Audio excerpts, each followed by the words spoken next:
Hello, this is Gloomy Sunday, and once again, I will be sharing spooky stories that will send shivers down your thorny spine. Without further ado, let's begin tonight's creepy, spooky, and sometimes outlandish array of tales. Sit back, relax, and enjoy. This is a true story that happened to me. I'll try to keep it simple and short. Please excuse any errors in my writing. I graduated from high school in 2003 and was accepted to UC Berkeley. During my first year, my parents and I constantly argued, and it frustrated me to no end. In a rebellious moment, I decided to join the Marines at 18. I passed all the tests and was preparing for boot camp. But about a week before I was supposed to leave for training, I got sick with a strange illness. It was so bad that I couldn't exercise, and every night I was plagued by vivid, terrifying dreams. For 7 nights in a row, I dreamed of ghosts and demons chasing me. Some dreams were even worse, where they captured me. I didn't tell my parents at the time, trying to stay tough. After all, I was going to be a Marine. Fear wasn't supposed to affect me. A few days before boot camp, I had the worst dream yet.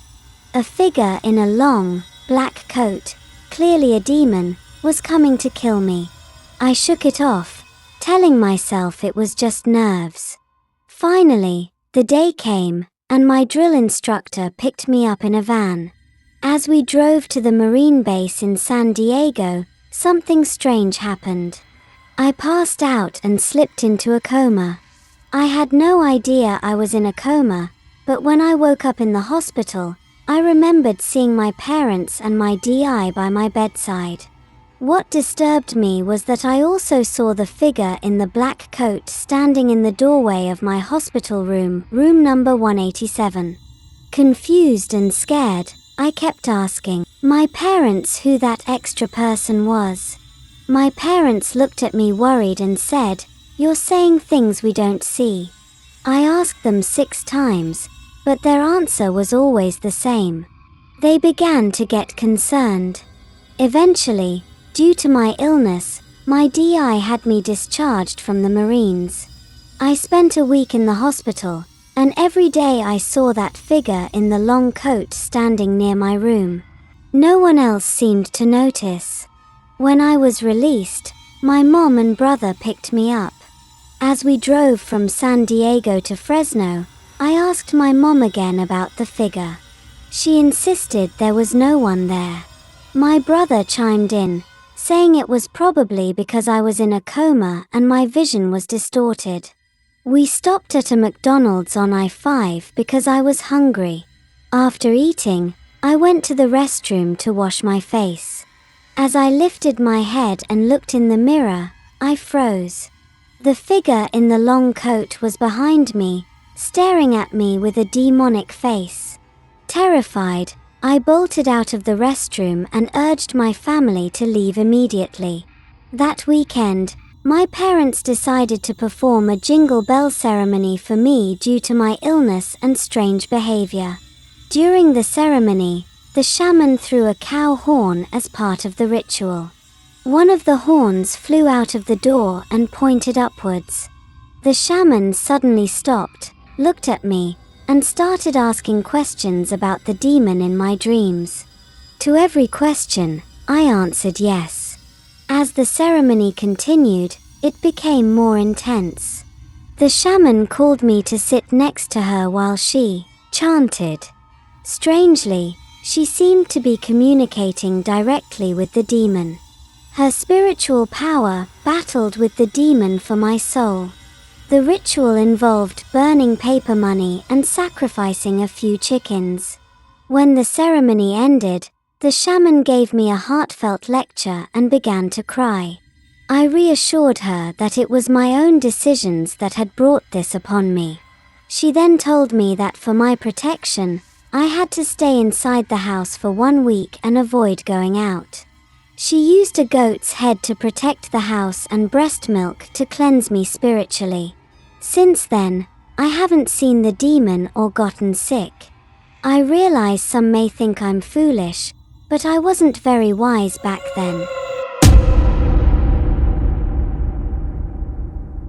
Since the sender turned their back toward their parent and purposely joined the marine out of madness to make his parents sorry, his ancestors probably did not allow it to happen. This was why they sent this man to stop him, but still did not stop. Why waste a lot of money for the shaman for nothing? This is a waste of money to kill an innocent cow and goat to save him from his ignorant ways. He could just told the messenger that he will stop and be good son to his parents so they will leave him. But he would rather pay a shaman and kill a cow and a goat for your sin. Let's read another story. This story took place in Santa Ana, California, in the early 80s. There was a family who just came from Thailand and was still traditional. My family was already converted to Christianity, but during those times, Christianity was still very young to our community. Anyways, my parents were called to visit these new Thai refugees whose father was very ill. My father at that time was a strong believer, but he was still learning the Bible and also learning how to pray for others. When my dad got there, the family said they wanted a shaman to see their father and not a deacon from the church. My dad was crushed because it was their cousin that called Dad to go pray for this family. My dad swallowed his pride and apologized to the family. He said, "If you don't mind, may I pray for your husband?" The woman was in shock that my dad still asked to pray for her husband.